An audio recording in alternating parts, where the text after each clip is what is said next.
Good morning সবাইকে। তোমরা সবাই কেমন আছো? আশা করি ভালো আছো। আমিও অনেক ভালো আছি। আজকে প্রথমবার আমি আমার ডেইলি ব্লগ আমি শেয়ার করছি তোমাদের কাছে।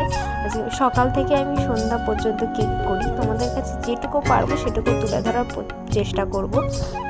আমি প্রথমেই আমার ব্রাশটা নিয়ে, যেহেতু আমি কিছুদিন বাড়ি ছিলাম না, তো টুথপেস্ট ফুরিয়ে গেছিলো, আমার সেটা খেয়াল ছিল না, তো সেটাকে আমি চেপে চেপে বের করছি। তো তোমরাও কারা কারা এরকম বের করো অবশ্যই তোমরা জানিও। তারপর চলো সুন্দর করে দাঁত মাজতে মাজতে জানলার পাশে দাঁড়িয়ে সুন্দর করে বাইরের আবহাওয়াটা জাস্ট দেখছিলাম যে কেমন। এই পাশটা জঙ্গল ছিল, যেখানে জানলাটা আমি দাঁড়িয়েছিলাম ওখানে জঙ্গল ছিল নিচে, তো এখানে পরিষ্কার করেছে। এসে বাড়িতে এসে দেখলাম, তো যাই হোক দেখে খুবই ভালো লাগলো, কারণ ওইখানে অনেক সাপ টাপ ছিল, মানে আসতো মাঝে মাঝেই। তো যাই হোক মুখ ধোয়া হয়ে গেছে, মানে দাঁত মাজে মুখ ফ্রেশ হয়ে এসেছি। তোমরা দেখতেই পাচ্ছ, তোমাদের সাথেই আমি সেটা খুব ভালোভাবে শেয়ার করছি। তোমরা দেখতেই পাচ্ছ মুখে খুবই কিছুই মাখিনি, শুধু জানি না কেন আমার ঠোঁটটা মানে আচ্ছা লাল লাল, মানে অ্যাকচুয়ালি মনে হয় অন্য কিছুর কামাল ক্যামেরার হতে পারে, কারণ আমার নতুন ফোন আমি বুঝতে পারিনি। তো চলো, আজ ঘুম থেকে উঠেই প্রথমে যে কাজগুলো থাকে সেটা হচ্ছে থালা বাসন মাজা, যেটাও প্রত্যেকটা মেয়েরই হয়তো দায়িত্ব বলতে পারো, সংসারের কিছু কাজ। তো সেটাই আমি করে নিচ্ছি।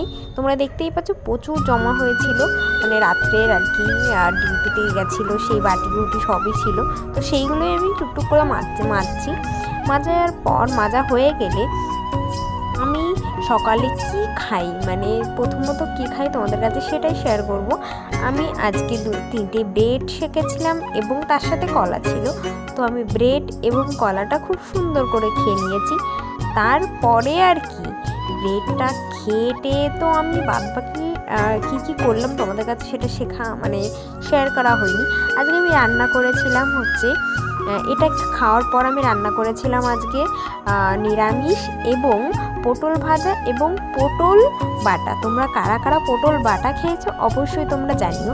যদি তোমরা পটল বাটার রেসিপিটা তোমরা যদি জানতে চাও তাহলে অবশ্যই আমাকে কমেন্টে বলো, আমি অবশ্যই তোমাদের কাছে শেয়ার করব যে কেমন রান্নাটা কেমন আমি করি এবং কেমন খেতে কিন্তু দুর্দান্ত। আমি আগে থেকেই বলে দিচ্ছি, তোমরা যারা শিখতে চাও তারা অবশ্যই আমাকে বলো, আমি অবশ্যই রেসিপিটা শেয়ার করব।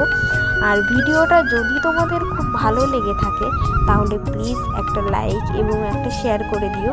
আর কিছুই বলবো না, যে ছোটো করে একটা কথা বলি, তোমাদের জন্যই আমি আমার নতুন করে আর কি ভিডিও বানানো আবার স্টার্ট করলাম। কিছুদিন আমি হয়তো ভিডিও দিতে পারিনি, অনেকে অনেক রাগ করেছো আমার উপর, অনেক অভিমান করেছো ভিডিও না देने की वजह से। हम सबसे मतलब क्या बताए, हम कुछ बोलने की